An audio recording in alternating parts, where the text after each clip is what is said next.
so I've got to remember which carpenter I'm recognizing.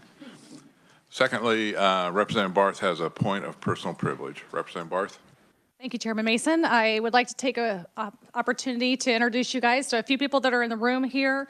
I've got 2 interns that are part of our legislative program. I've got Morgan Erickson and Isabella Diaz Campoblanco. Would you both stand up and just wave to everybody? They're both sophomores at the University of Kansas who are both interested in political science and dual majors, and so I just want to welcome them to committee today. Thank you. Welcome. All right, committee.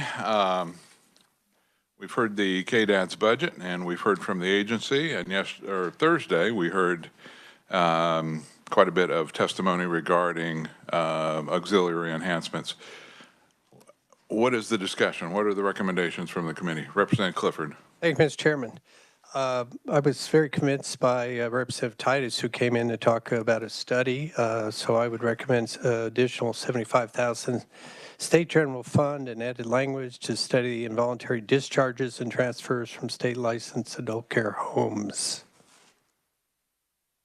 This is a one-time. It's one time in the 2025 budget. It's number 5 on the sheet if you're looking.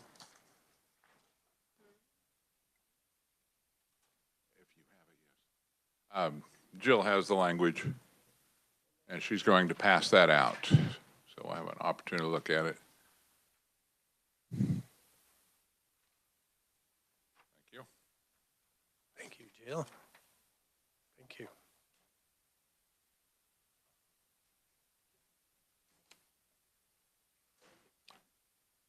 And committee, if you're following along on your cheat sheet, this is item number 5 from the sheet that Dayton produced for us. A little more explanation, Representative Clifford?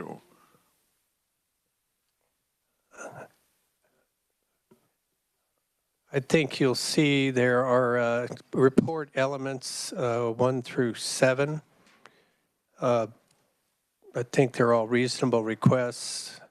I mean, we hear a lot about inappropriate discharges, forced discharges, no notice discharges, but we don't really have any data. So I think these are appropriate items to include in the study, and a subsequent report.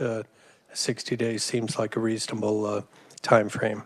So I would move this language and $75,000 state general fund in the 2025 budget. Is that a second, Representative Ruiz? Yes. So it's been moved and by Representative Clifford, seconded by Representative Ruiz. What discussion do we have, committee? You have questions or discussion? I'm not seeing any. Those in favor of the Clifford motion signify by saying aye. Aye. Opposed, no. We'll consider that passed.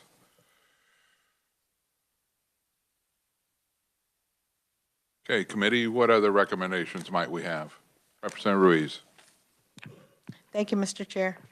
I have a motion to recommend adding $600,000 SGF for 2025 for respite care funding for individuals with Alzheimer's disease. And that is number 1 on our sheet. Okay. Motion by Representative Ruiz to add $600,000 SGF. This is for fiscal year 25, correct? Correct. And second by Representative Ballard. Committee discussion. Questions? Representative Clifford. I just asked the representative if this would be folded into any monies that we might advance on item 2, the 10 million SGF ask. Thank you. And Ruiz. I was not here on Thursday when this was being presented, so I didn't ask that question, so I don't know. It's really a part of number 2. I don't believe the two are related, Representative. Yeah. Yes. Yes. Thank you. Committee, other questions, discussion? Seeing none, those in favor of the Ruiz motion indicate by saying aye. Aye. Opposed, no. consider that passed. Committee, Representative Ballard. Thank you. I'm looking at number 2, adding 10 million SGF for area on agings. Remember, that's also, if I have it correctly, because I read so many of these, boy, they all start running together, on Meals on Wheels as well. And with last year, I think we had added 3 million or whatever, and they end up with 1.5, which was $1 per meal. The area aging has just, oh, pardon me? Oh. I'll have to eat this mic. Area on aging is what I said was for the 10 million. And part of that is also they're responsible for Meals on Wheels and a combination, and they got 1.5 last year, and that was at $1 a meal. So there's lots of things that they do for area on aging. And a lot of it, they're just not reimbursed, and they're just not keeping pace. So, and I think if you look at number 2, that was part of their testimony. So, Representative, your motion is 10 million for fiscal year 25. 25. Is there a second? Representative Ruiz seconds. Committee discussion or questions for the maker of the motion? Representative Clifford. I wonder if the reviser, someone would, or budget analysis could tell us what's already in the governor's budget for AAA. Dayton, are you familiar with that?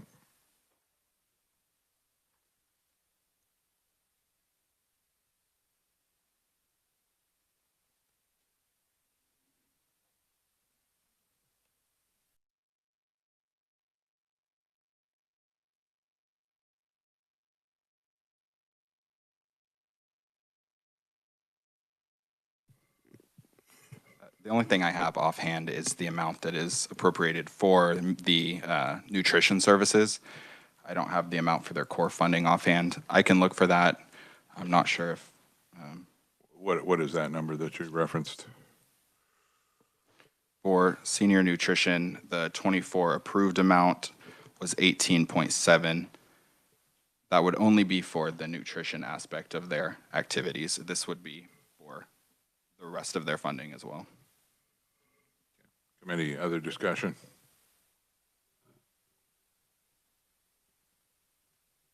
Representative Clifford. Mr. Chairman, we just approved $600,000 for Alzheimer's, and we have, as we've heard, for the nutrition program, a considerable amount of funds. So I would offer a substitute motion for $5 million for the Association of Area Agencies, Agency on Aging.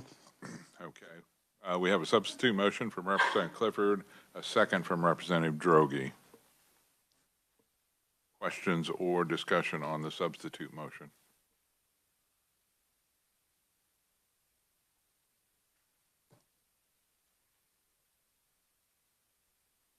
Seeing none.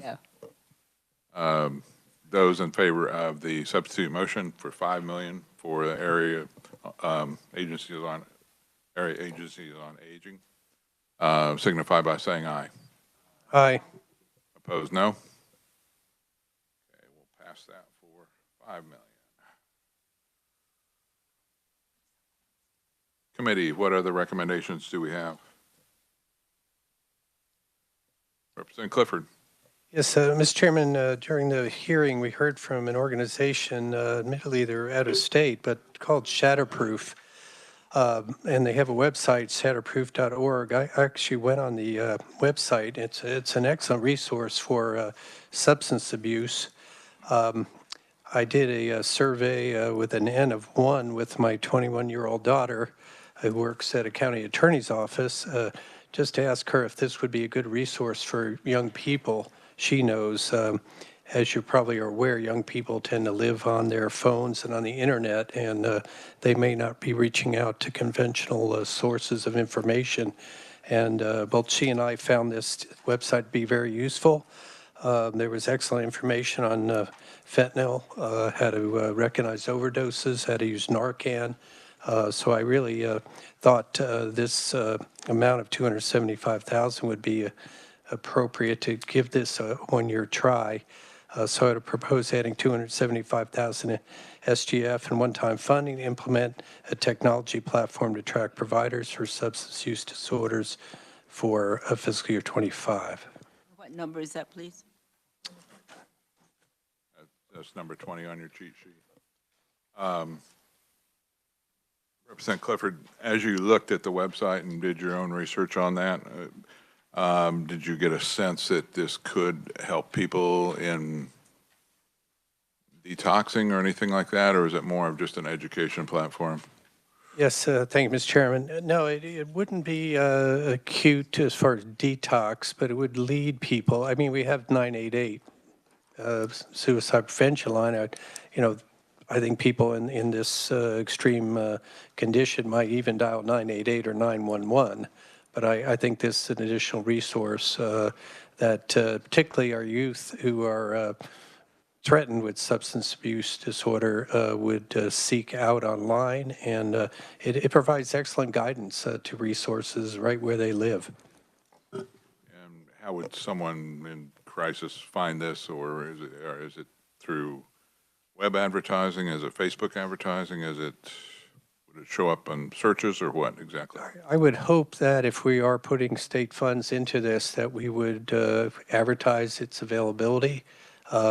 These young people seem to find a way to these sites. Very well. You have a motion. Is there a second? Representative Ruiz seconds that motion. Is there further questioning or discussion on the Clifford motion? Representative Ruiz. Thank you, Mr. Chair. I agree with my colleague here making the motion for shatterproof. I just see that I think they would be a great resource for people looking for treatment, whether it's detox or inpatient treatment, longer treatment, for folks, whether they have insurance or not. I think it'd be a great resource. And I can just see myself working at the hospital doing discharge planning and trying to help people look up resources. I think this would become another good resource for us. Very well. Committee, other discussion? Seeing none. Those in favor of the Clifford amendment for $275,000 SGF for 25 for the Shatterproof program, the platform, signify by saying aye. Aye. Opposed, no. Okay, motion passes. Committee, what else? What other recommendations do we have? Representative Carpenter. Representative Will Carpenter. Yeah. Thank you, Mr. Chair. Yes. Well, we might as well just get right to the meat of it. I make a motion to delete $40 million SGF and one-time housing solution grants for 2025. And with that motion, also delete $120,000 SGF and one FTE position from the State Housing Supports Director for 2025. Is there a second on that? Representative Barth. Committee, discussion. Yes, Representative Ballard. would you explain that, please? Representative Will Carpenter. I will explain it to the best of my knowledge. Okay, so there's a new program, these housing grants for $40 million. Local entities, local units of government are able to apply for those grants for homeless situations. We have a lot of needs here in this committee that don't include the homelessness, and I'm not saying I think homelessness is a real problem. I think it's where we get the money, and that money came directly out of KDADS, and it was money that was directly earmarked for many of the services that I'm going to recommend here in just a few minutes.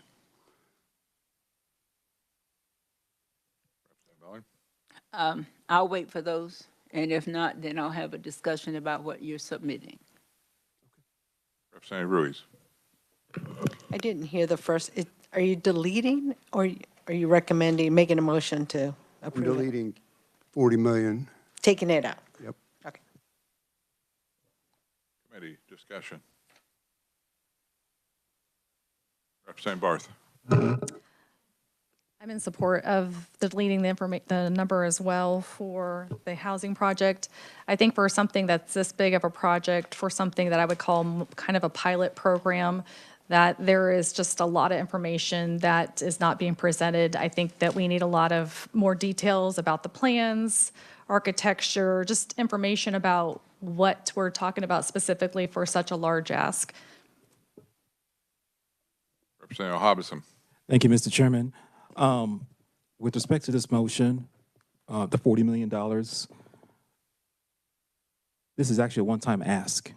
This is not a new program. This is something that Cedric County, South Central Delegation, we've had meetings last year with respect to solving the homelessness.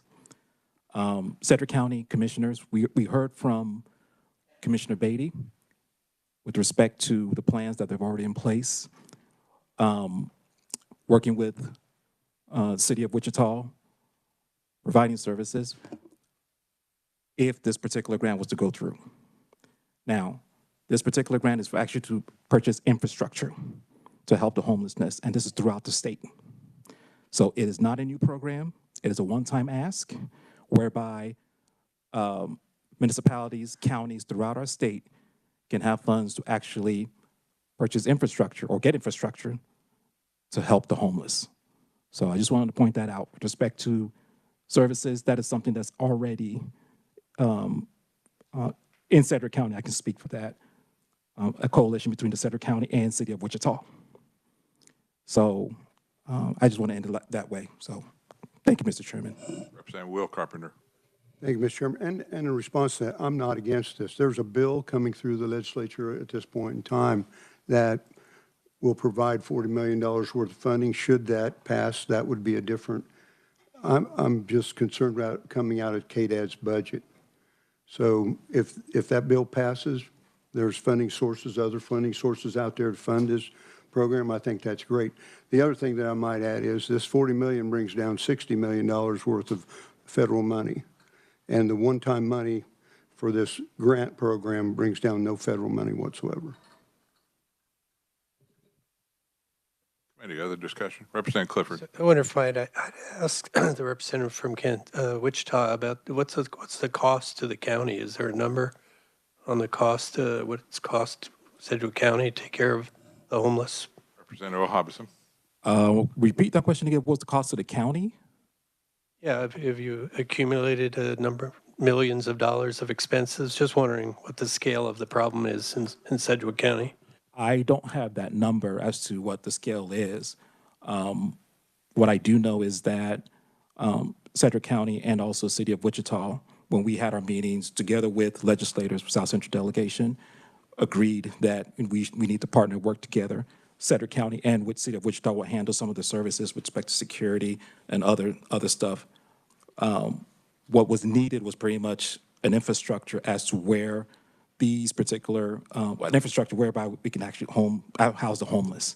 So answer to your question, I don't know what the scale is, no. But what I do know is that with what's going on in Cedric County, we want to, how I say, replicate this, throughout the state. Other counties can actually look at to see what they're doing with respect to solving the homeless problem. Representative Blake Carpenter. Thank you, Mr. Chair. So obviously, I'm not a permanent fixture on this committee. So right now there's a proposal, and I'm just making sure I have clarity on what the motion is and everything else. Right now, the motion is, or what's in there currently is taking $40 million out of KDAD's and expending it, and so that agency then loses the $40 million versus House Bill 2723, which is in the Welfare Reform Committee right now being debated over there. And so I guess my question is that bill that's being debated potentially over in the Welfare Committee, it's funded elsewhere from other means, SGF, whatever it is, and it's not taking $40 million out of KDAD's. Is that right? Representative Will Carpenter. That's correct. Okay. And I guess I don't know what the status is of that bill or what have you. Has it been kicked out of committee? Have they at least had a hearing on it? Did you guys have a hearing on that in here when I wasn't here? Okay. Okay. Thank you, Mr. Chair. Representative Will Carpenter. Any further? Now, the $40 million was not requested by KDAS, but it got put on through the governor's budget recommendations. Further discussion? Okay. Those in favor of the Will Carpenter motion to delete the $40 million for the homeless grants and the $120,000 for the what is that? Employment. Yeah. Indicate by saying aye. Opposed, no. No. I am in doubt. Let's have a show of hands. Yes, raise your right hand. No. Okay, 5-3, motion passes. Okay, committee, other recommendations? Representative Will Carpenter, do you want to I do. keep plugging along? Yeah. So I would recommend that we add 5.8 million, including 2.2 SGF, to add 250 individuals from the wait list on the physical disability waiver for 2025.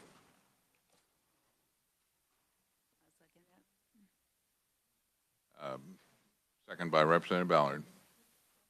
Physical disability, what's that number, please? 68. Okay, Representative Will Carpenter, this adds to the governor's budget amendment of 250 slots. It does. And what we've seen is over the last few years, and I think there was talk yesterday by one of the conferees that our wait lists are on not only the ID and DD, but the PD continue to grow. And a lot of times when these folks need physical disability help, by the time they get it, if they're on a 2-year wait list, it's become irrelevant for them to do that. So that's kind of a stab at trying to get it back under control. Mr. Chair. Representative Ballard. Mr. Chair, I'll comment on that one because I was going to also propose that one as well. We know that with physical disability, the earlier you start, the better your chances of getting rehabilitated and you're off. Some of our other waivers you're on and you stay on. In this case, this is one that you can rehab and move off. And that list, I think as Representative Carpenter know, we did not have a waiting list for so long. And we were very proud of the fact that we didn't have it. The other one was growing. And now this one is over 2,000. So I think we have to like grab on this one quick so that we don't run into the same problem we have with our IDD waiver. Very well. And if the committee recalls, the original ask from KDAD's agency was for 500 slots. With the governor's budget amendment and with the Will Carpenter amendment, that would bring that total back to 500 as the original request from the agency. Representative Clifford. Could I ask Representative Will Carpenter to repeat the fiscal note on that or the SGF? Now, the fiscal note is add 5.8 million, including 2.2 million SGF for 250 folks. Thank you for the clarity. Committee, other discussion on the Will Carpenter motion? Seeing none, those in favor indicate by saying aye. Aye. Opposed, no. Motion passes. You wish to keep going, Representative Will Carpenter? I do. I have one that piggybacks on that, and then if someone else has something. But this is add language to prohibit KDADs from carrying a wait list greater than 2,000 individuals for the HCBS physical disability PD waiver for 2025, and further requiring the agency submit as a part of its budget submission for 2026 an estimate of the additional cost to keep the wait list below 2,000 individuals for 2026. Is that a proviso? I believe it is. And there is a provision here Hand that that they'll out. pass out that allows for that. Thank you. Committee, take a moment and look that over. Yeah, the first part is for PD, and the second part will be for the ID and DD wait list.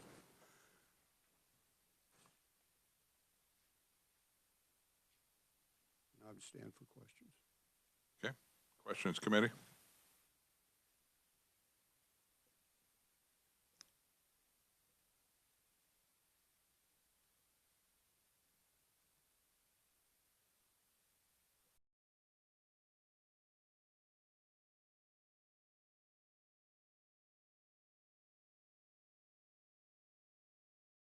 Committee, is there a second on the Will Carpenter motion for a proviso? Representative Barth?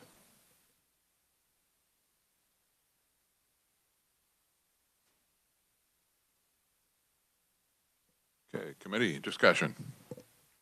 Representative Ruiz.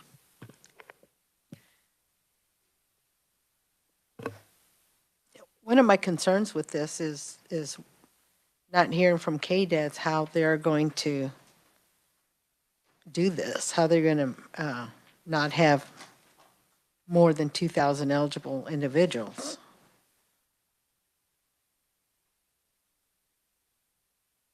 Representative Will Carpenter. Well, I think they would have to establish a fund. Now, right now, this will bring it down considerably under 2,000.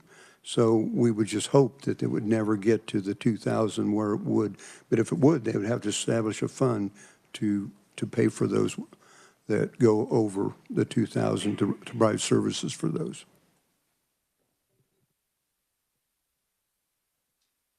Committee, other discussion? I will follow up on that. Representative Ballard. Thank you, Mr. Chair. All right, so what prevents us from going over that just because we say it's not? What happens if that number gets out of control? Representative Carpenter. Again, if it goes over 2,000, they would provide funding to take care of the folks that go over the 2,000. All right, so we're going to do the funding and make sure it doesn't go over. That's the hope.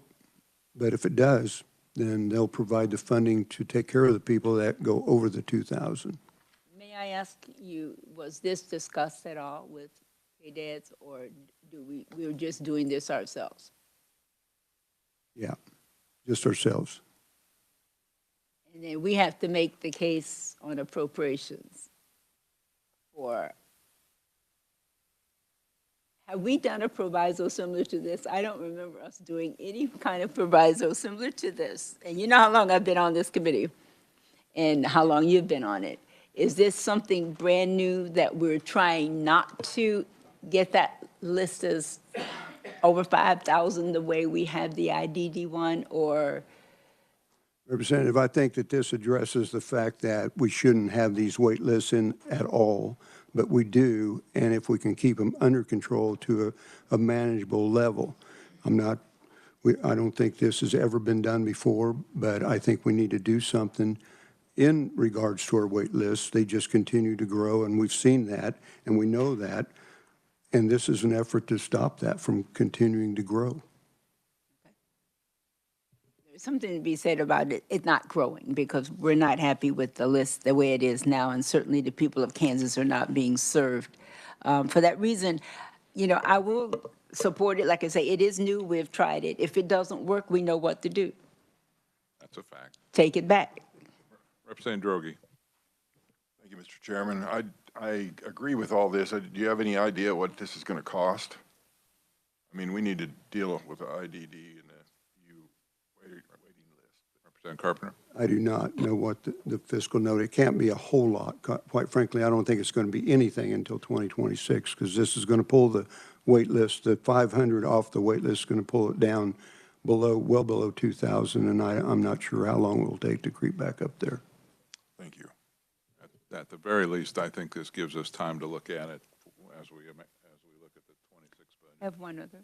Representative Ballard. Now, if it gets close to that, that will be SGF, right, that we will have to use in order to make sure that it doesn't go over 2,000. Representative Carpenter. I still believe it'll have a federal match. Okay. It won't be just SGF to go over that. It will have the federal match that comes with the PD waiver. Oh, so that would say this, what, 60, 40? Right. Okay. Thank you, Mr. Chair. Representative Barth. Thank you, Chairman Mason. As a new legislator last year, I didn't realize how large of a problem this was until we started talking about the wait list. And, these are folks that truly are qualified for benefits and have been on a wait list sometimes over 10 years. And I was appointed to the Kansas Commission on Disability Concerns. And as part of that commission, it's a huge priority for that commission to be able to provide services and get that wait list down to folks, especially ones that have been waiting. And I know we heard quite a bit of testimony that's been pretty compelling. And so I'm in support of us doing what we can and coming back next year, assuming we get to come back next year, to look at this further if there's anything else we can do to help. So I'm in support of it. I know each one of us has constituents in the respective districts that have been on the wait list for an enormous amount of time. And if you look through your folder, as I did over the weekend, much of the testimony was about the wait list, urging us.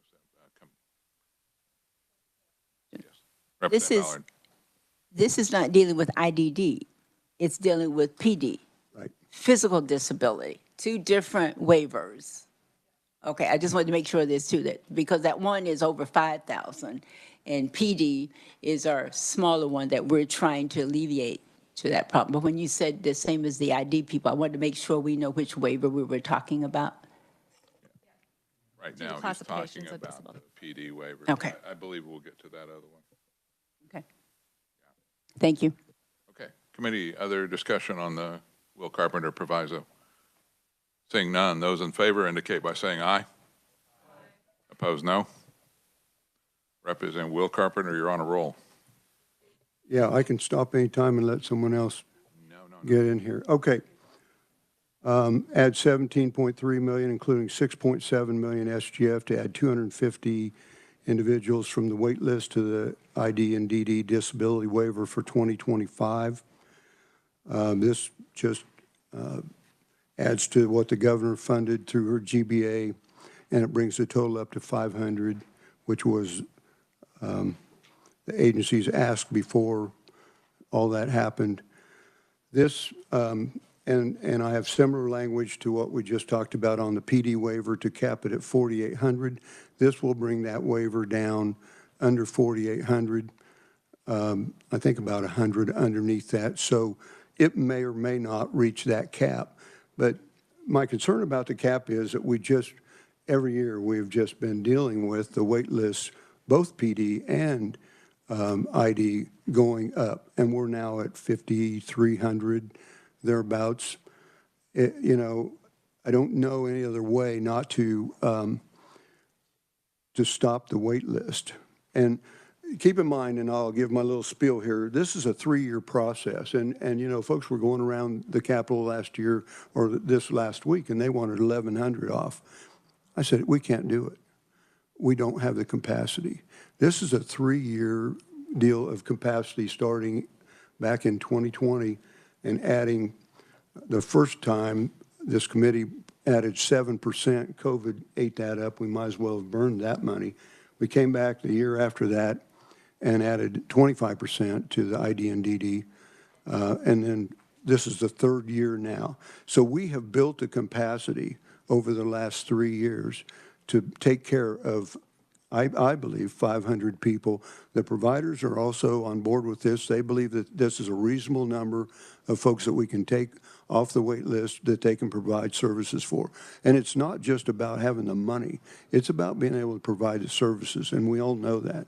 So this is, I think, a manageable way forward to reduce the wait list. Committee, do we have a second on the Will Carpenter motion? Clifford seconds. Representative Clifford seconds. Discussion, committee? And/or questions? Seeing none. Those in favor of the Will Carpenter motion signify by saying aye. Aye. Opposed, no. Representative Carpenter? Yeah. And then to add on similar language to what we just did on the PD, add language to prohibit KDADs from carrying a wait list greater than 4,800 individuals from the HCBS intellectual disability waiver for 2025, and further requiring the agency to submit in part of the budget submission for 2026, an estimate of the additional cost to keep the wait list below 4,800 individuals. So it's the same thing. It's just an effort to try to keep this wait list from growing at the rate it's been growing. Same language, but as it relates to the IDD waiver. Is there a second on this motion? I'll second it. Representative Ballard, seconds. Also, well, comment on it. I think you made the comment about the fact that they were talking about 1,100, and we know that we can't really sustain that at this particular time. I'll see what else you have. I'm okay right now. I'll see what else you have. Okay. All right, further discussion? Representative Carpenter. Thank you, Mr. Chair. I don't have any more discussion. I do. And I'm going to do a shameless deal for the community support waiver right now while we're talking about the reducing the wait list. The community support waiver is in the process. It's full court press. KDAS has been very, very on board with the community support waiver, and we are optimistically thinking we could get this done within the next, I'm going to say very optimistically, by next January. Okay, committee, other discussion? Seeing none. Representative, let's see, we have a motion for the language, right? Right, okay. All in favor signify by saying aye. Opposed? No? No, okay. Motion carries. Committee, what other enhancements do we have, recommendations? Representative Will Carpenter. Might as well get these big ones out of the way. Add 60.9 million, including 23.4 SGF to continue the Medicaid add-on payment for nursing facilities based on the number of Medicaid patients served for 2025. Committee, if you'll remember, we did this last year and stacked it according to the number of Medicaid patients. You got more money by the number of Medicaid patients that you served. It's been very well received. And I think in some instances, it's probably been all that keeps a nursing home open. That's number 6, folks, on the sheet that Dayton presented. Item number 6. And we too have heard, throughout the session and off season that this has kept homes open. And my understanding is we've had 0 homes close in 2023. And it's a wonderful thing. Mr. Chairman. Yes, Representative. And it is one-time money. That's just for 2025. And it was one of the recommendations from our special committee last year on nursing facility reimbursement rates. Do we have a second on the Will Carpenter motion? Representative Ballard. And discussion on the motion? Seeing none. Those in favor signify by saying aye. Aye. Opposed, no. Motion passes. Anything else, committee? Representative Hobson. Thank you, Mr. Chairman. Committee, just to follow the sheet, pretty much is from item 38 to 47, which dealing with universities. Pretty much I want to add 5.4 million SGF in grant funding to community behavioral health to fund the workforce priorities for Kansas Behavioral Health Center for Excellence for 2025, fiscal year 2025. Would you mind repeating the 5.4 million? Yeah, 5.4 million, which is from items 38 to 47, pretty much added everything up. It goes towards the whole sum there. 5.4 million in SGF in grant funding to community behavioral health to fund the workforce priorities for the Kansas Behavioral Health Center of Excellence for fiscal year 2025. 5.4 State General Fund. Yes. For fiscal year 25. behavioral health.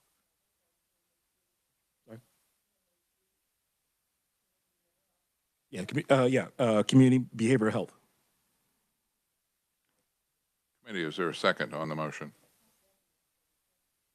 Representative Ballard seconds. Discussion on the motion.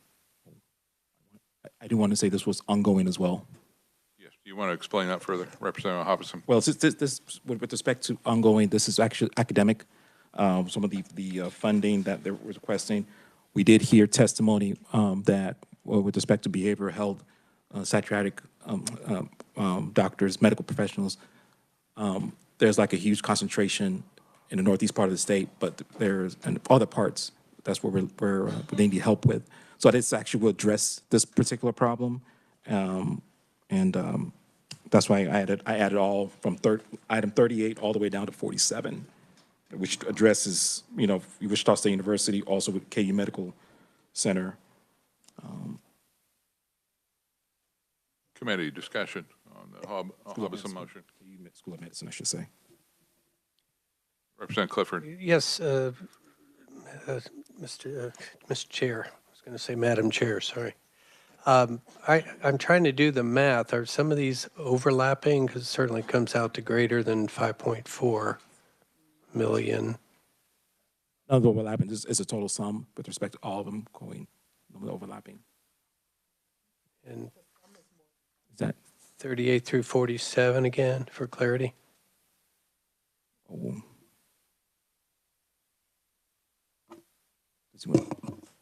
Dayton.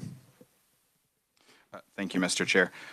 The 5.4 million total is from the request of the Association for CMHCs. That's the number they included in their testimony, which would include $1.1 million for training in addiction medicine through an addiction medicine fellowship, $380,000 for a forensic psychology degree program, $390,000 for an internship and practicum for psychology internships, as well as $3 million for residents of the specialty of child and adolescent psychiatry.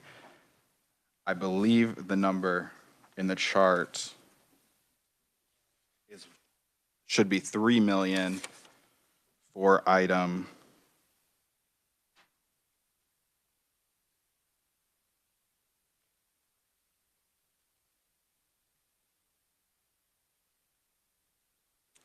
on item 47. And there is overlap, I believe, between the Association of CMHC request and the KU School of Medicine, Wichita. That was my understanding based on the testimony.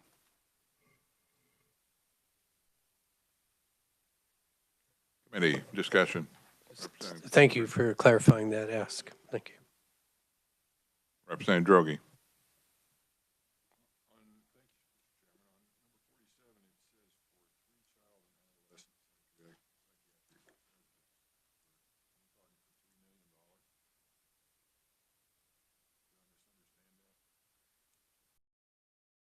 Representative. I'm sorry, what was on item 47? Yes, I know, and that what were you talking about, where it's supposed to be 3 million instead of 1 million? That's 1 million SGF for 3 child and adolescent psychiatric residents at KU School of Medicine. Is it 3 million for 3 positions? Just 1 million for 3, well, where does the other 2 go? Dayton. It should be 3 million. I'm quoting from the testimony. The first year cost for 3 residents is estimated to be $3 million.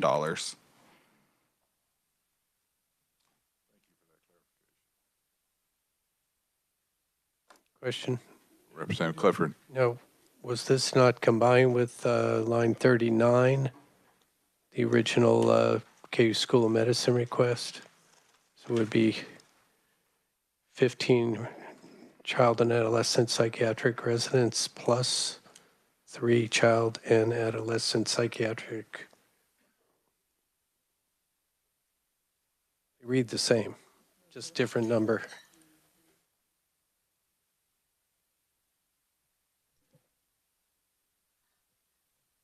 Representative Hobson.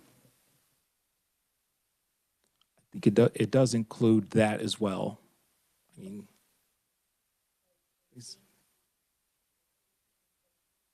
yeah.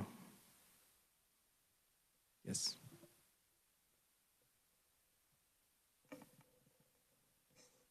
Committee, further discussion?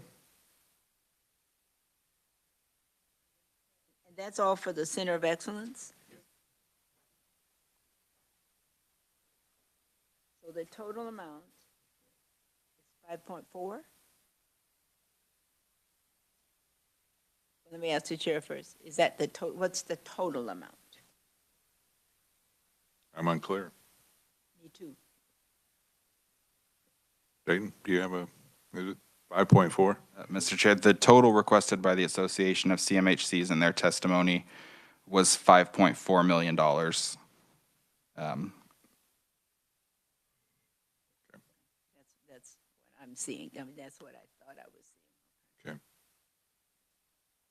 Committee, for further discussion. Representative Clifford. Yes, thank you, Mr. Chairman. I was wondering how these were going to be combined, and certainly anything that gets to Wichita has the tendency to make its way out to western Kansas eventually. So there's a lot going on, and this dovetails nicely with all the medical campus activity and funding in downtown Wichita. So I certainly would be in favor of this. Committee, other discussion? Well, I second it because in looking at the Center of Excellence, there's a lot of growth going on. And of course, they're building the new facilities that we have discussed in appropriations that is going to happen, and they're relocating where the residents were, so they're moving from the old location to the new location. Of course, my son was a resident there, so I'm very familiar with that area when we look at it.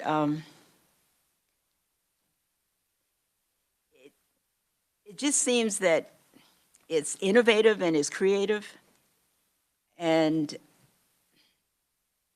it's growth, and that's something we keep talking about.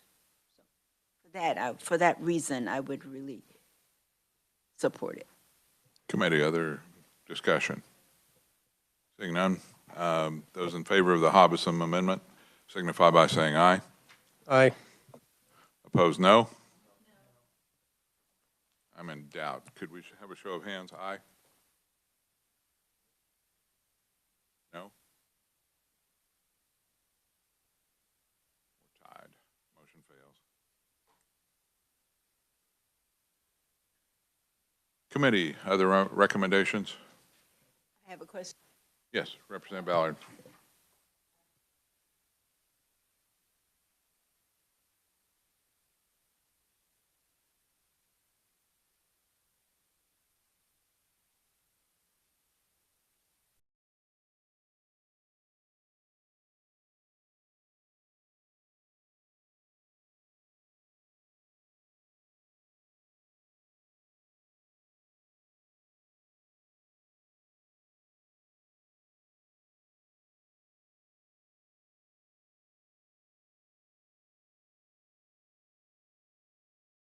Get off of the 14C.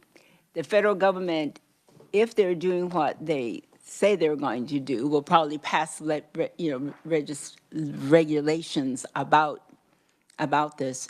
But until we do that, I think we have to do something that would establish the transition fund for IDD service providers and utilize 14C certificates, which we're using in the state now. And it has fallen out of favor at the federal level and may be phased out in the near future, but it hasn't been yet. We believe that Kansas should be proactive in ensuring that IDD service providers that utilize 14C will have the resources they will need to voluntarily transition from this usage and at the same time continue to help train the individuals with IDD. I actually have a motion to that effect, unless you would rather make it. Oh, go right ahead. Okay. So as you know, a couple weeks ago, we passed Senate Bill 15, which has a $1 million annual transfer to incentivize the sheltered workshops from the 214C waiver, which is the sub-minimum waiver. In the testimony provided by InterHab yesterday, and subsequent conversations, they are saying that a total of $6 million for a one-time fiscal year 25 ask. 4 million of that would be utilized to actually pay the higher wages, and a couple, yeah, pardon? No, this would be eliminating the 214C waiver, the sub-minimum. And a couple million of that would be used to improve the business functions and efficiencies and things like that, and make it more friendly for these clients who would be working there. So I would go ahead and make the motion that we add $5 million SGF to the KDAD's budget to enhance that $1 million transfer. Okay. And that's fiscal year 25 only. And that we would see a report in a year from InterHab as to how this is working. So moved by the chair, seconded by Representative Ballard. Discussion, Representative Ruiz. Thank you, Mr. Chair. What line are we looking at?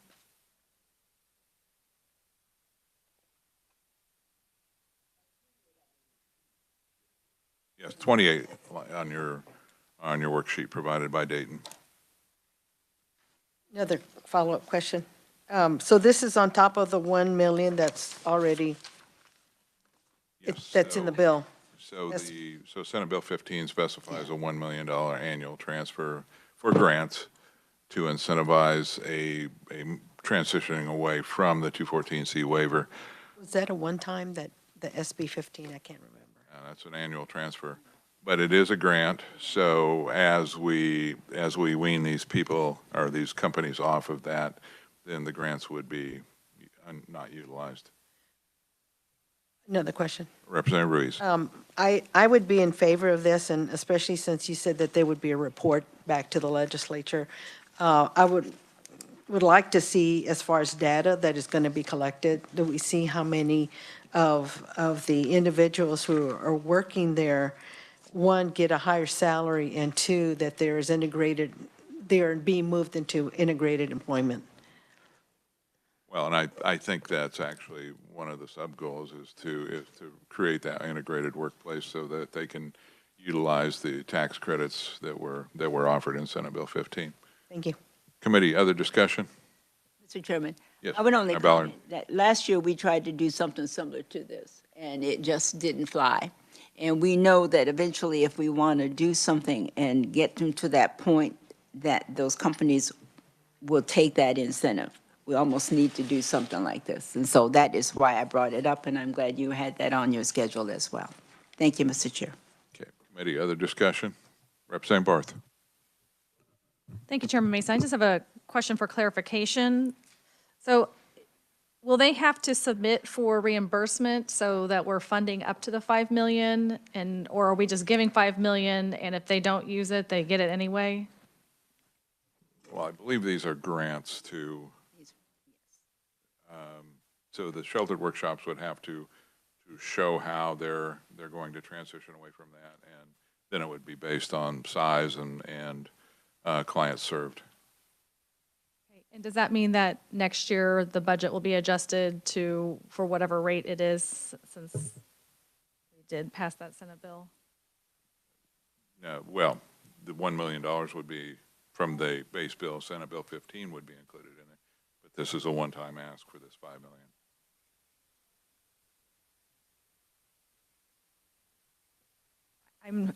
I'm for doing things. I'm just trying to remember what was that they're going to use the money for. Is this not the wages portion of it? Is this for that? Well, I think it's twofold. So in these environments, there are workshops that pay a piece rate for work done, and that ends up being sub-minimum in many cases.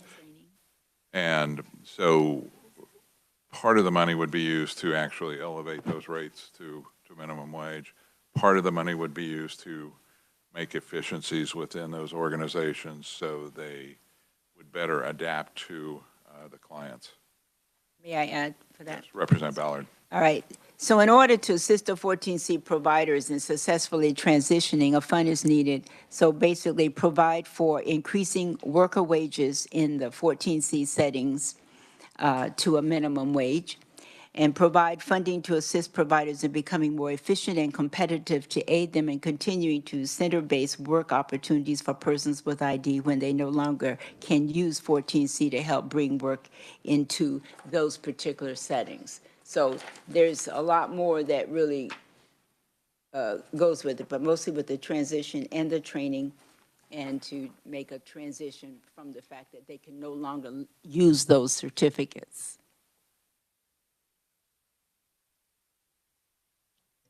Yes, and I think the report, before we look at fiscal year '26, will be important to know, as was stated, how many people have been retained, how many people have improved their situation with wages, et cetera. So other discussion, committee? Representative Clifford. Yeah, just I'd like to remind the committee we had very poignant testimony from Stacy, I can't remember her last name, who was in her dream job. I thought that was excellent testimony, and I'd like to see this one-time money move forward. Committee, other discussion? Seeing none, those in favor of the chair motion signify by saying aye. Aye. Opposed, no. Motion passes. Committee, other recommendations? Representative Hobson. Thank you, Mr. Chair. This actually is on our sheet, item number 31, adding 600,000 SGF to operational support for Envisions for fiscal 2025, and this is a one-time funding. Very well. Is there Second. Representative Clifford. And now discussion. Committee questions or discussion? Representative Clifford. You might remember Andy coming in. He's hard to forget. I think Envision does an excellent job. They haven't been asking for money, but they are running a deficit in their employment program now, and I think they're meeting us halfway on this with this ask. Their deficit's in excess of $1 million. I know they have a wait list to serve other individuals with low vision needs, so I would certainly be in favor of this ask. Committee, other discussion? Seeing none, those in favor of the motion signify by saying aye. Aye. Opposed, no. Motion passes. Committee, other recommendations? Representative Ruiz. Thank you, Mr. Chair. Staying along the line of employment, I am looking at number 60 and number 63. I make a motion to add $7.2 million to increase the supported employment reimbursement rate. This would increase the hourly rate to $50 an hour. And you can see how many of the organizations that came to us. This will be money well spent to support people with disabilities to acquire, integrated employment. And with number 63, there's no dollar amount to it, but I think it would be good for this committee to direct KDATS to implement the supported employment service definition recommendation. And it was in our testimony list from Dr. Lisa Mills. And what this definition would do, one, will help with job development, and it will, the service definition would be more workable. So here's an example that I was given today. If an individual is wanting to learn a new skill and you have a job coach, the job coach actually learns the skill first and then teaches the person with the disability how to do the job. But if an individual is asking for job coaching for a job that maybe doesn't exist yet, that the person that is working with them, the job coach, can help to find a specific job for them. So that's job development. And right now, you can't really bill for that. But changing the definition would hopefully allow for that. Okay. We have a motion from Representative Ruiz. Do we have a second? I have a second from Representative Ballard. And discussion, committee? Anyone? Okay. Those in favor of the Ruiz amendment? Excuse me. Representative Ballard. Thanks, Chairman Mason. I lost my place, so I was trying to find out where I was again. So this is not a one-time ask. This is, so you're looking to bump, is this for FY '25, did you say only? Or is, can you explain? I'm sorry, I missed it. Yes, sorry for that. Yes, for FY '25 only. Well, no, I'm sorry. No, it would be permanent. Once you increase that rate, it would be permanent. Actually, we're increasing the rate, so it would be an ongoing thing. Yep. Representative Drogi? Thank you, Mr. Chairman. I had made a note on that. I thought the 55 was too high. I was thinking like 240. Are you making a substitute motion to that effect? Okay, we have a substitute motion by Representative Drogi to put the supported employment rate at $40 per hour. Is there a second? Representative Will Carpenter seconds that. Discussion on the substitute motion. Representative Clifford. Yes, thank you, Mr. Chairman. Could we have fiscal notes on both ways or some estimate? They can provide that. I think we may have a fiscal note on the 40. Representative Carpenter. Thank you, Mr. Chair. So the 40 would be add 3.9, including 10.2 SGF to increase supported employment to $40 an hour in 2025 ongoing. Would you mind repeating that? See, the governor raised it up already at one point in time. So the way it should read, Dayton, is that's correct, add 3.9, including 10.2 SGF. May have it backwards. The governor recommended 8.6, including 3.3 SGF to increase the rate from 18 to 28. The total cost of the increased rate is from 18 to 40 is 18.8 million, including 7.3 SGF. That accurate? Okay. All funds. Okay, that's what I've got mixed up. 3.9 SGF, 10.2 all funds. Sorry. Did you get that, Representative Clifford? Thank you, Mr. Chairman. That's a 40, though, correct? At 40. That's 40 per hour for the supported employment. We have it for 50? Down here, for Okay. 50 though, that's I'll- interesting though, but Sorry, I'll stay on the motion.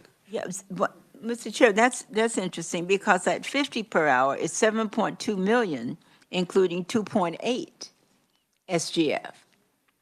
Interesting point. Yeah, and so if 40 is going to be 10.2, one of these are not correct.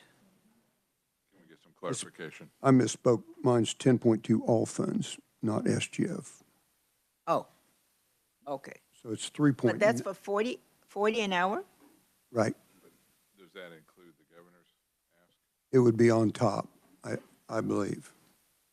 But you see what she's saying there. The $50 per hour, they're showing 7.2 all funds, 2.8 SGF. See, that was based on 50. Number Is that on top of the governor's? Right. That's the difference. Inclusive. Mine would be on top of the governor's also.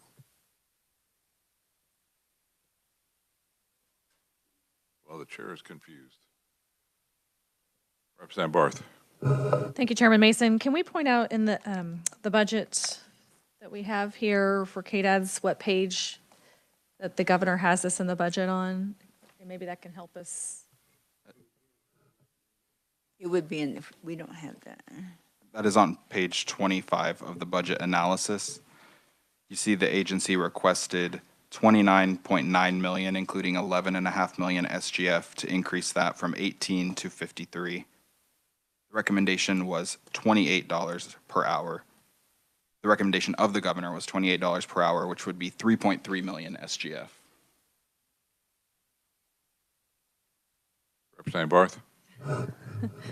Thanks, Chairman Mason.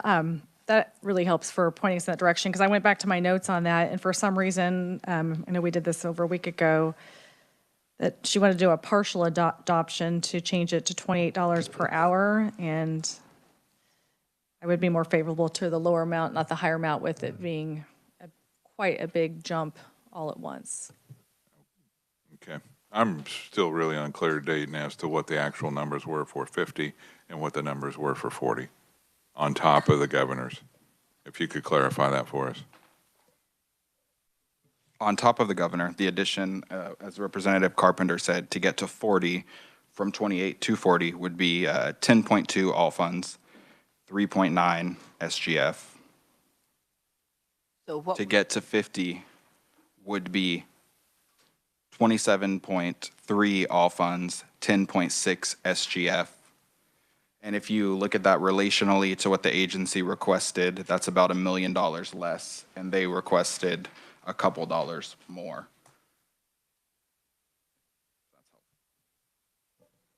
Committee questions or discussion? Representative Ruiz. So on what's on number 60 is not correct?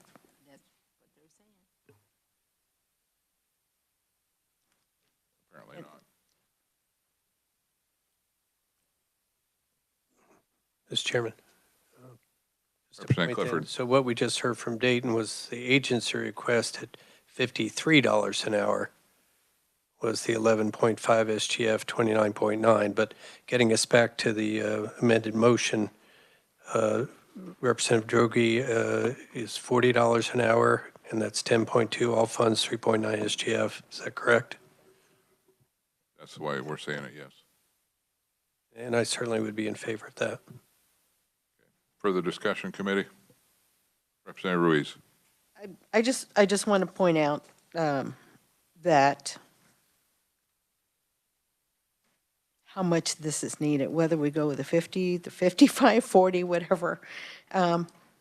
Because if we want to help people move away from these 14 Cs, agencies, work sites, this is one way of doing it. And it's also a way of helping individuals never have to go into a sheltered workshop because they will get supported employment early on. So imagine if you were already having supported employment even before you left high school, which is sort of going on now, this will help with that. And so you can have people who are much more ready for employment and, wow, leading their best life, really.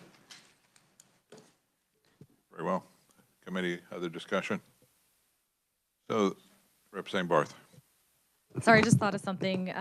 With the Vice Chair amendments that were made earlier this is talking about the IDD waiver, would that number actually be underestimated with the increases that we approved earlier?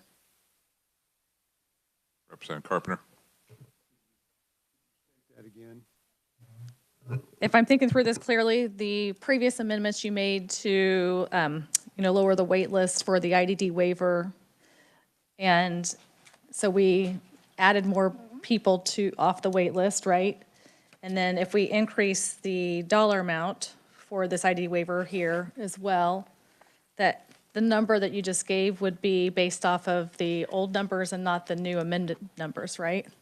So that would be underestimated as well. Well, these folks are on the waiver now, and that's how they're getting the supported employment. So it really wouldn't affect them. It would affect whether they were just doing a day program or if they were being job coached so that they could go get a job. But they're still going to be on the waiver. Representative Barth. I just think we're underestimating the number, though, regardless, because I think we're adding, and not saying it's not right or whatever, I just want to make sure we have the proper number, because I think it's underestimating if you are moving additional people off of it who are now going to be on the waiver to have the people support that, right? All I'm saying is just because they have a job, they're not going to come off the waiver.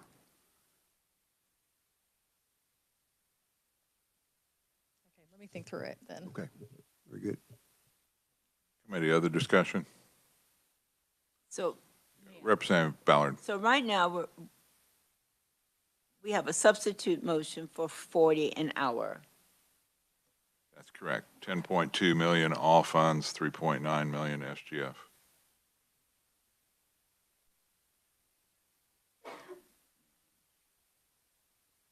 Well, we have to vote, it's a substitute, we have to vote on it.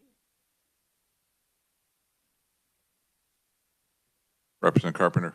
Well, this is an increase of $22 an hour.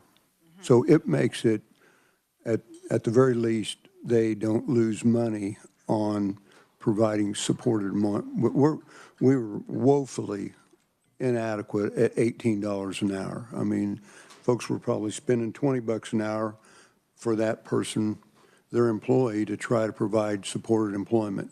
So this is a step in the right direction.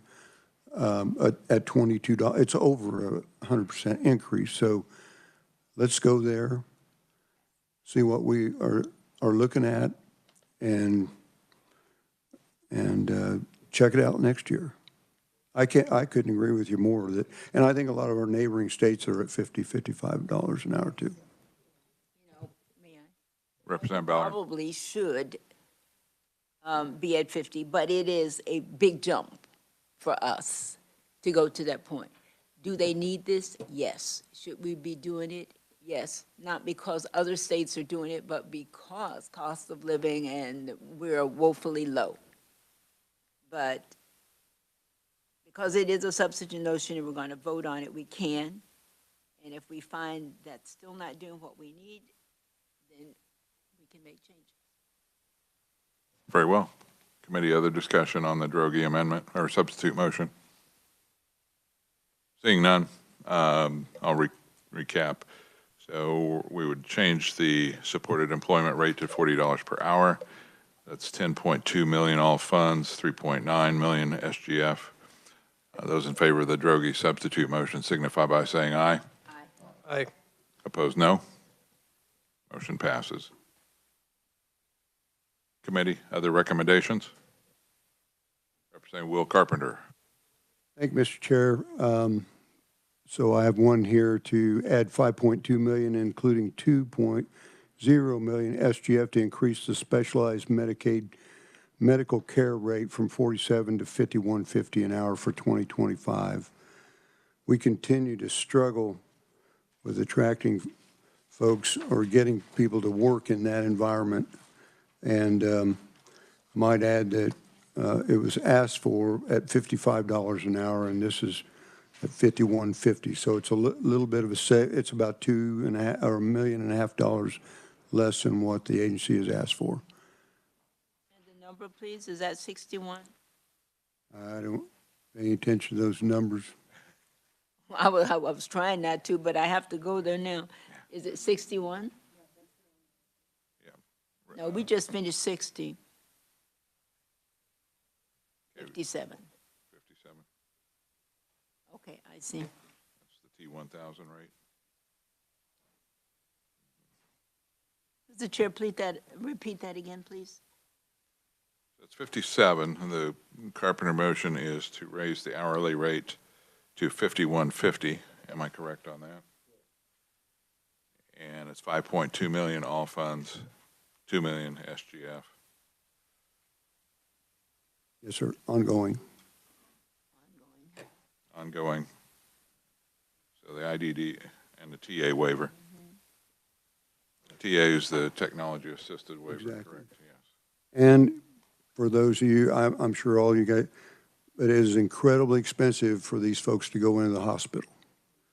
$3,000 to $5,000 a day. We've had that over the years and years and years. If we can keep them out of the hospital for $600 a day, which one would you do?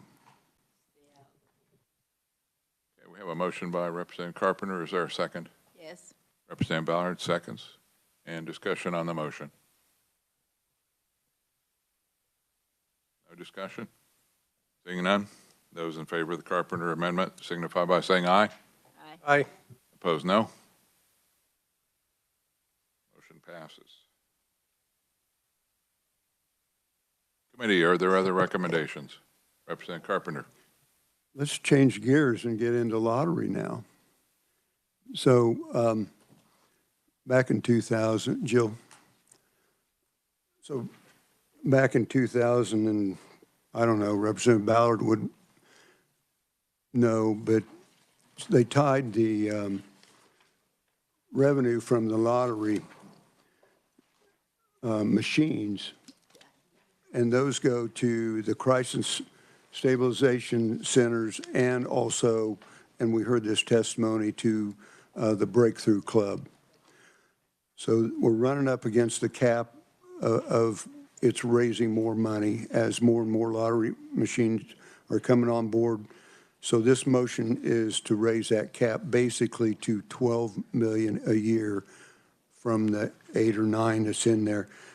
And then actually this came about because we're hearing a bill in the Federal and State Committee that dealt with this, but in consultation with folks, if we ran this bill across the floor, it's amendable to anything gambling-wise. So didn't take a rocket science to figure out that wasn't going to happen. This is Plan B. In the lottery, in testimony in the Federal and State, they suggested that instead of them having to, so there's like, sometimes there's 1.2 million coming in, sometimes there's 800,000 coming in. And then, by the way the bill was written, they'd have to divide that out 25%, 75%, and send it to the crisis centers or to, so they suggested that we change the language, the lottery, Steve Durrell and the lotteries change the language to something that they could deal with a little bit easier. So this is a flat $1 million a month. They, 750,000 goes to crisis stabilization, and 250 goes to the Breakthrough Club. And then further, they suggested that we change the date that it was due from the 10th to the 15th to make it easier for their accounting. But basically, that's what this does. I'll stand for questions. This proviso would have the effect of law for fiscal year 25. For 1 year. Okay. Committee, is there a second? Second. Representative Clifford. And discussion. Could we repeat that again, just before you do it, so that I have it all down? I'm sorry, I've been reminded that it's 2 years. It's for 2 years. Okay. All right. Thank you. Second, still okay with that, Representative Clifford? Correct. Okay. And Representative Ballard, you're wanting a repeat? I got it. You got it?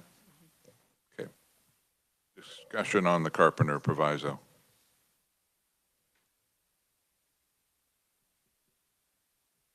And we did hear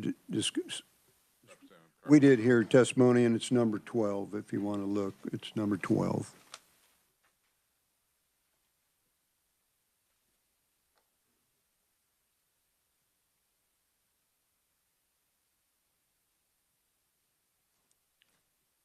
Representative Barth, did you have a comment? I did, actually. So increasing the cap on the lottery vending machine revenue, do we exceed this? Did we exceed at a much higher number? Like, is there, I don't know, this sounds to me like for lack of better words, this is called additional tax money that's coming in on the lottery. Is there more than this even available for us to use? I believe that there is a portion of it that goes to veterans programs too. Is that correct, Dayton? That's one part does go. The lottery vending, this is, Mr. Chair, if I may. This is net revenue from lottery vending machine. So if you buy a ticket at that vending machine after whatever cost the lottery takes out, the net revenue is split 75% between community crisis stabilization and 25% for club model. So this is all from revenue from those machines. For this year, the cap is 9 million per proviso that you all implemented last year. And as of February, the total transfer is 8.4 million. So it looks like they'll hit the cap of 9 million in March, and then all of those excess funds would go to SGF, if that's helpful. Representative Barth? I did have a follow-up question then. So do we have the line item for the clubhouse model program? Which number is that on the budget list? 12 is the lottery cap. Okay. It doesn't say the clubhouse. Well, I think if you remember it's the Breakthrough Club. Do you remember the testimony from the Breakthrough Club? Yeah, but I wanted to look at what they were asking for on that. Is it that matched? Representative Ballard, or were you through, Representative Barth? Representative Ballard. We have a question on that because they were at 8%, but remember they were moving to 12. So I'm trying to think on some of the things we have here that they were looking at increasing it because no, they can't increase it yet because they're on an 8-year. Okay, now that I remember, they're on an 8-year plan, and they have to finish out the rest of their 8 years, and then they will move to 12%. But right now, they'll stay on the 8. Okay, I was just remembering what they were telling us. Okay. Committee, other discussion? Representative Barth, you're good? Maybe we can ask the revisor, Mr. Chair, for where that was, the clubhouse model on the budget or the list here.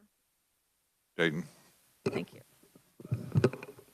Mr. Chair, Representative, I'm not sure there's a specific item for clubhouse model on here. Item 12 was a request in the testimony from the Mental Health Coalition to increase the cap on the vending machine revenue.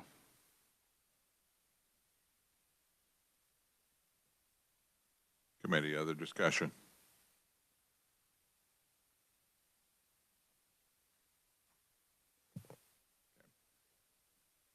Seeing none, those in favor of the Carpenter proviso signify by saying aye. Aye. Opposed, no. Motion passes.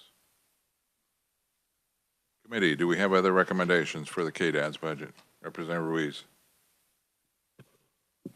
We're looking at number 9 on our sheet. Make a motion to add 1.2 million SGF to the Olmsted Navigators to implement requirement number 6 of the NFMH pre-litigation settlement agreement. The agency originally requested 1.5 million in its budget. The governor did not recommend adding the funding or the FTE positions. This is a requirement of the Olmsted. There was a lawsuit that was done, and so this is a requirement of that lawsuit.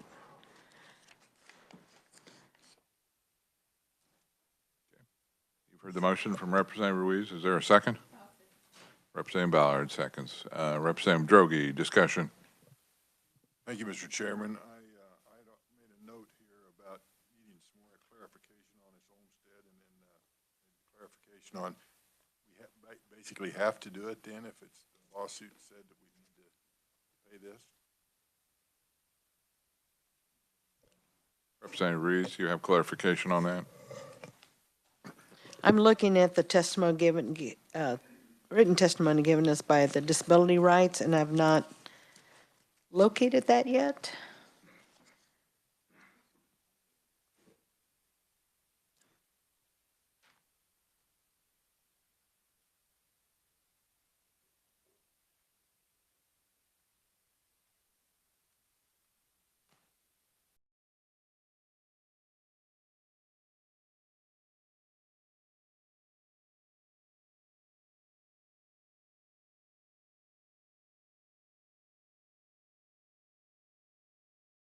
Representative Barth? Chairman Mason, it's on the one that has the red and blue on the top of it, and it's on the back page of it, page 4, funding for NFMH case management. That last paragraph. Yes, so this is to help residents who are leaving the NFMH, so that's a nursing facility for mental health, who desire to transition back into the community. So this would help the, have case managers help them transition back into the community. All right, committee, discussion. Representative Droege. So that explains what they're doing, but then you said it's a requirement of a lawsuit. So are we required to do this funding? Representative Ruiz.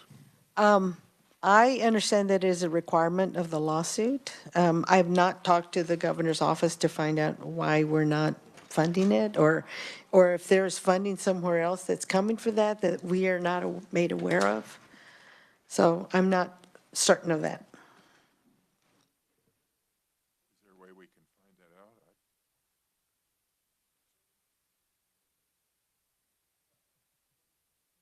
Representative Ballard. Looking at part of it because it says it's a pre-litigation settlement agreement, but there was something that came out about that. Do you have that, Dayton? Mr. Chair, Representative, settlement agreement predates me. Unfortunately, I was going to direct you to a piece of testimony from Disability Rights Center. Lane Williams is the legal director of the Disability Rights Center. So he provides some information on that situation. I'm not sure if you would like to hear from somebody else who might be able to address it. Just a second. Representative Barth, you have a comment? I do, and so in the actual budget recommendations here, page 23, number 6, where the governor does not recommend the adoption of this request, and I actually had crossed it off here too, because it made sense at the time. The funding, the reason why we're requesting it, this is actually COVID funding that's not going to be available. So I'm not in favor of keeping on with the COVID money. Okay. Representative Ruiz. That is not on the explanation that we have, that it's COVID money.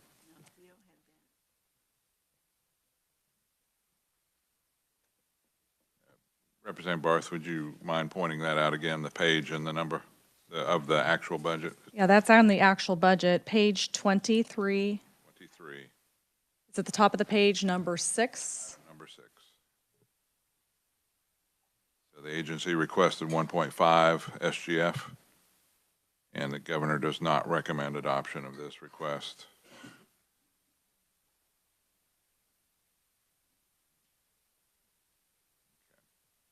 Right, so in, Mr. Representative Chair, may Ruiz. I? And it says, funding for the third-party case management services currently provided through the federal COVID, that's going to run out. It's not going to be available for FY 2025. Committee, other discussion? Seeing none, you've heard the motion. Those in favor indicate by saying aye. Aye. Aye. Opposed, no? Let's have a show of hands. Aye? No? Aye. Motion fails. Committee, other recommendations? Representative Clifford. Thank you, Mr. Chairman. I'd like to recommend 2.4 million all SGF for Mirror Incorporated for workforce projects for 2025. As you might remember from testimony, their emphasis is in treatment of substance use disorders. What I liked about this organization, they do take everyone without regard to ability to pay. They serve, I think, currently 11 counties, according to the testimony, although they have telehealth service and medication-assisted treatment, MAT, which is something in the addiction space. It's known as MAT. That really stretches all the way to western Kansas. So I would move that money for Mirror Inc. All right, committee. You've heard the motion from Representative Clifford. Do we have a second? We have a second by Representative O'Hobson. Committee, discussion.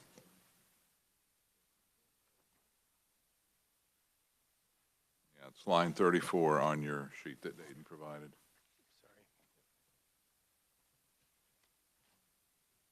Discussion, anyone? Well, I'll just say, Mr. Chairman, if I may, we have a dearth of beds for folks with substance use disorder. Unfortunately, folks who have this grill on their back don't get it on the first time. I mean, sometimes folks are back in for inpatient treatment and for 3 and 4 and 5 times. But if we can save their life and turn their life around, I think it's well worth the investment. Very well. Committee, other discussion?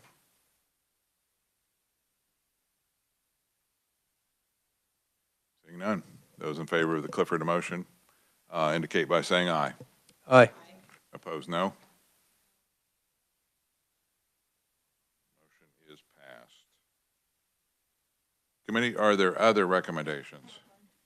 Representative Ballard. Thank you. You know, looking at it, let me see, it's going to be 36. And it was 500,000 SGF for aftercare services not covered by the standard PRTF. That's Psychiatric Residential Treatment Facility. This program, we're short on beds for our youth, and that's one of the concerns we had. We used to have 800 beds, and now we're a little over 400 and some. And it's trying to find enough psychiatric residential facilities in order to treat our youth. And I thought she made a pretty compelling argument, Dr. Jessica Provines, about looking at this. Well, was it not? Wasn't Jessica? Yeah, it was 36. The Amber Hope Youthville, and I'm just looking at anything that we can do to increase the psychiatric beds for youth. Are you following a particular line, Representative Holmes? 36. Okay, you've heard the motion from Representative Ballard. Do we have a second? I'll second, Mr. Chairman. We have a second from Representative Clifford. And discussion on the motion. Representative Clifford? Yeah, I certainly agree with the representative from Lawrence. They came back to us, we had given them money last year, and they came back to us and actually told us what they did with the money, which I appreciated. They involved families, and one of the things I like is their readmission rate is extremely low compared to national standards. So I think the evidence-based protocols they're using are quite successful. Okay, to recap, we're talking about a $500,000 one time for fiscal year 25. Yes. So we have a motion by Representative Ballard, second by Clifford. Representative Carpenter. For who? Amber Hope? Amber Hope. Youth. Okay. And PRTF. Committee discussion. Representative Hobson? Oh, okay. I thought you were giving me the sign. Okay. Committee discussion. Seeing none, those in favor indicate by saying aye. Aye. Opposed, no. Okay, that motion passes. Next, we have Representative Hobson.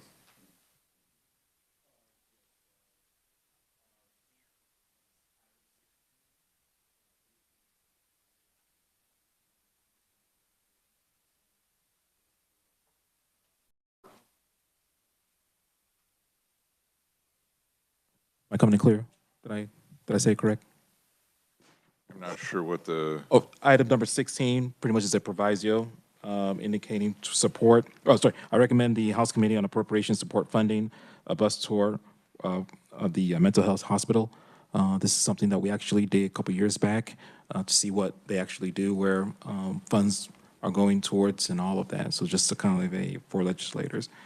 So I recommend that on item 16. What's the cost? there's no specific ask for funding. There is no ask. That we support it. Dayton? Mr. Chair, the Senate Committee, Human Services Subcommittee of Ways and Means, for the mental health hospitals, they added language and funding that would create a bus tour to travel to the mental health hospitals. That was approximately $50,000. The majority of it was for legislative salaries. About $6,000 was for the cost of the bus.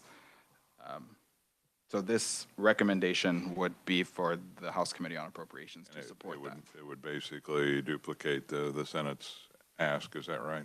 Yes, this would forward it on to appropriations because the money would go into one of the legislative agencies' budgets to pay the legislators. Okay. This is what you're talking about? Yes, sir.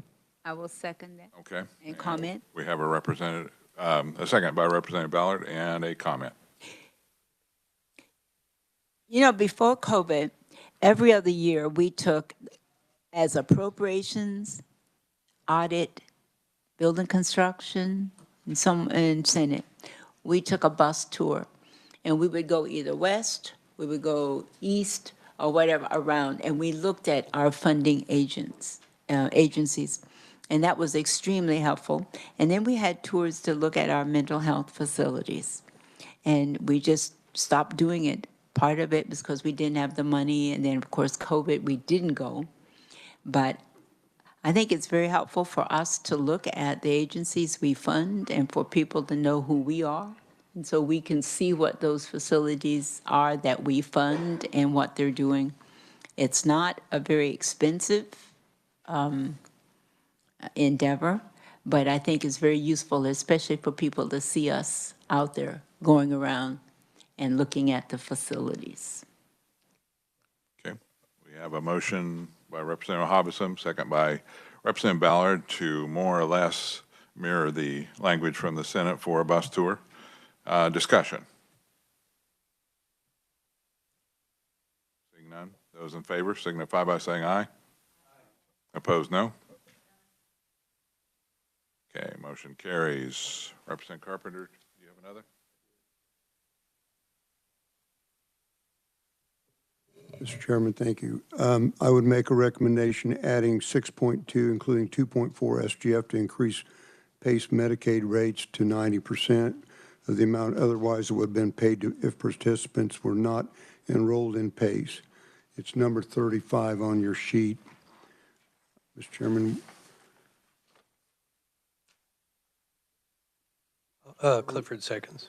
So federal law requires states to make prospective monthly capitation payments to the PACE organization for Medicaid participants that less than, and this is what the word you need to pay attention, amount that would be otherwise paid, AWOP. Which I was like, what is AWOP? I've heard a lot of acronyms, but that's the amount that was otherwise paid.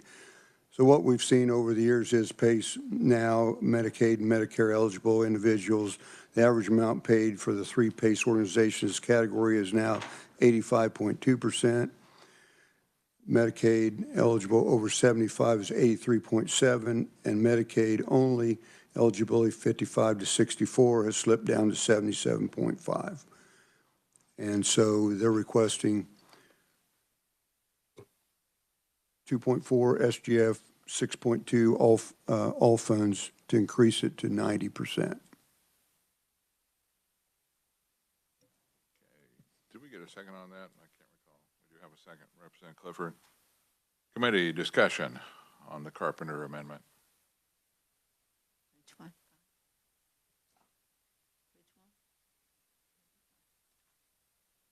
No discussion? Those in favor of the Carpenter amendment signify by saying aye. Opposed, no. Motion passes.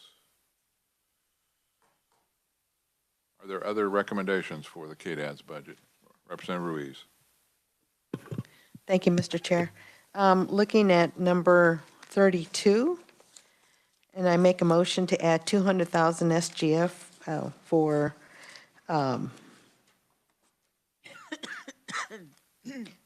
this would just be for 2025, so it'd be a one-time. It would be adding 200,000 SGF for increased operational support for the Self-Advocate Coalition of Kansas. Every year in their budget, in the KDAD's budget, there is funding 100,000, and that 100,000 has been stagnant for years. It's always been 100,000. And this year they're asking for 200,000. And just so, it's in the disability rights testimony that we received.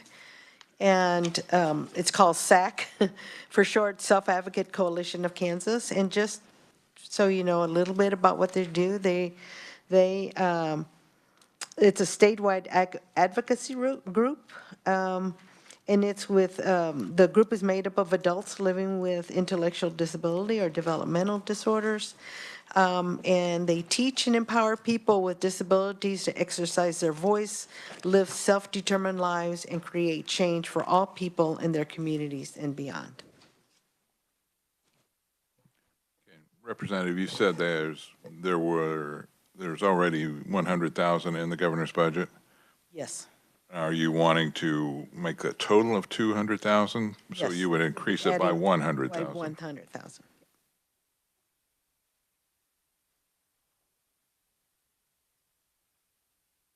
Okay, you've heard the motion. Is there a second to the Reeves motion? We have Representative Hobson seconds. Committee discussion on that motion to add an additional 100,000 to the governor's budget.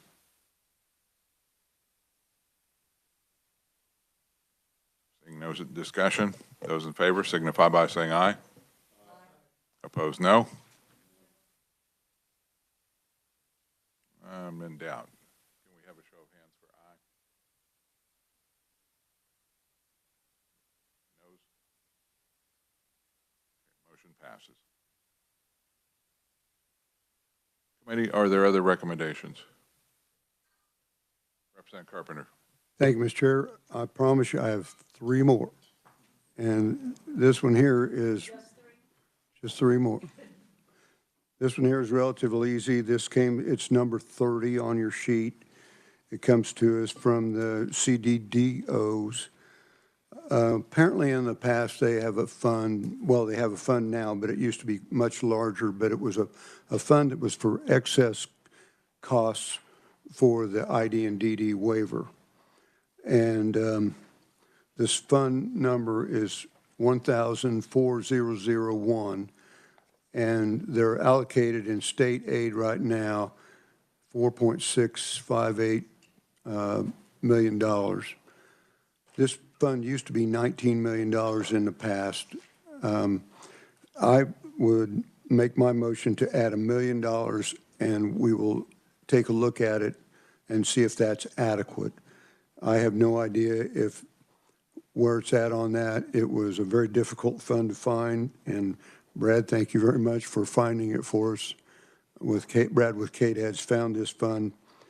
And so I would advocate that we add $1 million to that fund this year and take a look at it, see if it's where it's at the end of the year. Your motion, Representative, is 1 million instead of the 2.3 that they asked for. Correct. For fiscal year 25, and then relook at it. Do we have a second on that? Representative Ballard, seconds. Committee discussion. Seeing none, those in favor of the Carpenter motion signify by saying aye. Opposed, no. Motion passes. You're up, Representative. Okay, one away. Okay, add 48.3 million, including 18.6 million SGF to increase the agency-directed personal care services for the frail and elderly waiver to an average of $30 an hour for 2025 ongoing. The testimony was in 50, 51, and 55.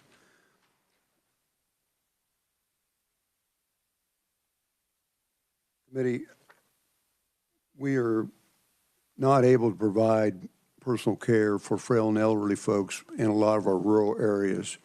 This is to bring this up to pretty close to the Missouri rates to help our providers be able to reach out into these rural areas and afford to provide the care in rural Kansas, personal care for the frail and elderly waiver.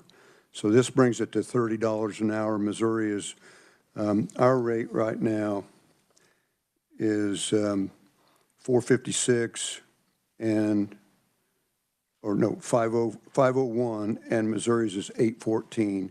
Another one of ours is 555, $5.55, 895 in Missouri. So in order for us to be competitive at a rate of $30 an hour for those folks to actually come out and serve these folks in these rural areas, we need to be around $30. And we heard testimony on that from several different folks tomorrow. So that's my motion. Okay, we have a second by Representative Ballard. Representative Carpenter, can you go through the numbers again, the funding? Yeah. And jot those down. Yeah. So right now, this is agency directed by that. So right now in frail and elderly Service Level 1, 856, 456, 740 in Missouri. Level 2, 501, 814 in Missouri. Level 3, 555, 895 in Missouri. And so we're just trying to get this up to where we can have folks provide personal care and keep them, and long term, we know that keeps them out of the nursing homes. And what would, how much all funds, how much SGF?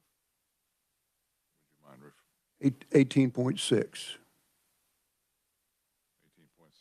All, SGF, Okay. 48.3 all funds. 3, okay. Okay, we have a motion by Representative Carpenter, seconded by Representative Ballard. Committee discussion, Representative Clifford. So just for clarity, those were 15-minute interval amounts, correct? Correct. So I wasn't keeping up with the math. I assume 30 exceeds all of We those. pay about 20 now, $20 an hour now. Thank you for Try to clarification. get, I mean, you think about it, try to get a person in a car to drive. I mean, that company is paying mileage to get that person there, all that stuff back, you know, to provide these services.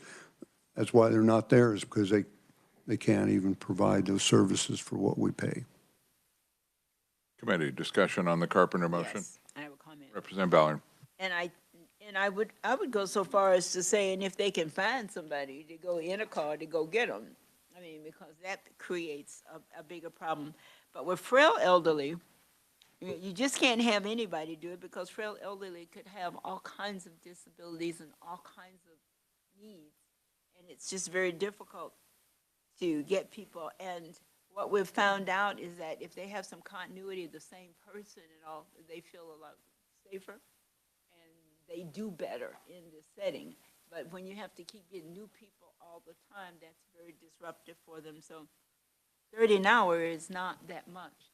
But in terms of the frail elderly, people that have paid their taxes for years, and people that now need help and they can't find people that's going to be consistent all the time, we really have to do something in that area. Okay. Committee, further discussion? Seeing none. Those in favor of the Carpenter motion signify by saying aye. Aye. Opposed, no. Motion carries. And you have one more? That's the one we're looking Last one, I promise, and this is the one we're looking for.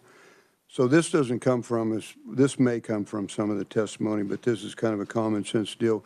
Add 26 million, including 10 million SGF to increase the rates on the brain injury, PD waiver, autism, FE, and TA waivers to match the rates offered in the IDD waiver. What we've ran into, I mean, it doesn't take rocket science to figure this out. We've raised the ID rates throughout for the last 3 years, like I talked earlier. And quite frankly, it's not any cheaper to provide folks to serve any of the waivers, brain injury or FE or any of those. So this just brings the rates into line with the ID and DD waiver at this point in time. It's $10 million, $26 million, all funds, and then all the waiver rates would be at the same rate throughout the whole system. All right, to recap, it's 26 million all funds, 10 million SGF to bring a host of waivers into the same line, right? Okay. Do we have a second on that? Is it on this? It is not. Looking for a second? Yeah. Representative Ballard. And discussion, committee. Questions? Anything? Seeing none, those in favor of the Carpenter amendment signify by saying aye. Aye. Opposed, no. Motion passes. Committee, are there more recommendations, or shall we put this thing to bed? Representative Hobson. I guess I'll try again. I know we actually looked at item 25. Looks like that was defeated. But I'm going to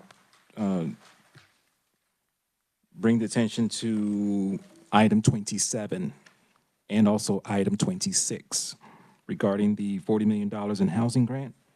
This is to support HB 2723, which is currently in Welfare Committee right now. This pretty much will add language to the KDAP to develop a system to ensure portions of the $40 million housing grant to be distributed to smaller communities. That's actually 26. City of Liberal wanted to ensure that if this particular housing grant is granted, that smaller communities in Western Kansas have access or should be distributed properly. And also for us to add, to insert the contents of HB 2723. This past summer, Mr. Chairman, our delegation, South Central delegation, we met several times with, in our area, in Cedric County, with commissioners and also with city council members to see what we can do with respect to the homeless situation. This past summer, our current chair right now, who's Representative Leah, Representative Howell, did have interim committees with respect to homelessness. There were several recommendations that were made in terms of what can be done with respect to solving this problem. So currently, right now, there's a bill in 2723 in the Welfare Committee, and I say that we actually add $40 million, $40 million in grant to the SGF funds for the housing grant. So I'll just leave it there. I'm unclear of the motion, Representative. You're saying the committee should Add 40 million. express support for 2723? Item 27. We deleted 40 million earlier. Yeah, that was 26. That was item 25. Right. Right. So this is pretty much for item 27, which is item 27 for the House Bill 2723. That's currently in the Welfare Committee, being heard in the Welfare Committee. Basically setting that aside, depending on what comes out from that committee, there's already we have this money available with respect to that bill. I think it's a moot point since we deleted it already. Representative Clifford. Yes, Mr. Chairman, I have a question. I looked up the bill, and Thursday it was withdrawn from the Committee on Welfare brought to appropriations. Friday was reference to welfare reform. So is this now a blessed bill then? This is what we refer to as a blessed bill, yes. So, I'd certainly be in favor of that process proceeding since it does have a life still. Well, I'm still confused on the motion. The motion is for the committee to express support for House Bill 2723. Yes, yeah. And not spend any money, Not to spend any money, that's correct. but express support for House Bill 2723. Yes. Okay, is there a second on that motion? Second. We have a second by Representative Ballard. Unusual thing, how would we do that? I don't know how that, may I? You may. The reason Representative why I say Ballard. that, I want to be supportive of what you're saying, but if we don't have money on that line, which we took the 40 million off, I guess the only way one could do it would be a proviso. And I have a real problem with provisos. But we do them, we have done them, but I don't know how we would actually, Unless, yeah. well, And the chair would just prefer that we just leave that alone and just let the process play out. It sounds like the bill has been blessed and it should have legs, so maybe we should just see how that works out, if you don't mind withdrawing. I withdraw, Mr. Chairman. May I please, shall we just monitor that? Should we what? Monitor it and just watch the progress? Okay. See where it goes? Okay, that's, I accept. Okay. Committee, other recommendations? Representative Ruiz. Last one for me. Number 19, and that's to add 5 million SGF for substance use disorder for non-Medicaid eligible populations. And this came to us by the Behavioral Health Association and from the Kansas Mental Health Coalition. Okay, line number 19. Is there a second to that? We have a second by Representative Ballard. And discussion. Committee?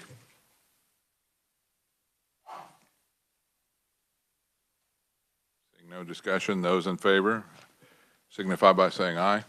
Aye. Opposed, no. Motion passes.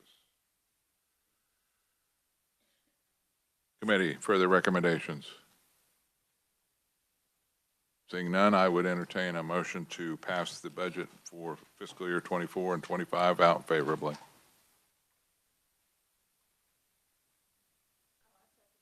No, I need the motion. Well, you're making the motion? Representative Ballard makes the motion to pass the budget for fiscal year 24, 25 out favorably. Do we have a second? Those in favor signify by saying aye. Aye. Opposed, no. Representative Ballard. This was very, very difficult. And maybe because we had so many very justifiable requests. As I was reading it this weekend, I mean, it seemed like it got more complicated all the time. And I just want people to know that if you did not receive something, it was because we had so many requests. And it's kind of heartbreaking for me because this, and I'm sure for the rest of the committee, it was very, very difficult to decide who you fund and who you did not. And some years we give to someone and someone else didn't get it, and we try to split it around. But I do want to thank all of you so much for coming and presenting your case. We heard it. I'll speak for myself. I heard it. And I think we did the best we could do. So thank you all very, very much. Very well put. I think we put our budget to bed, our last budget to bed. I hate to break this to you, we will not be meeting tomorrow. Or the rest of the week. We do have a possibility for one more committee meeting later on after turnaround. We're putting the details together, and it should be very informative and fun. So anyway, thank you, committee. Thank you all. And we are adjourned.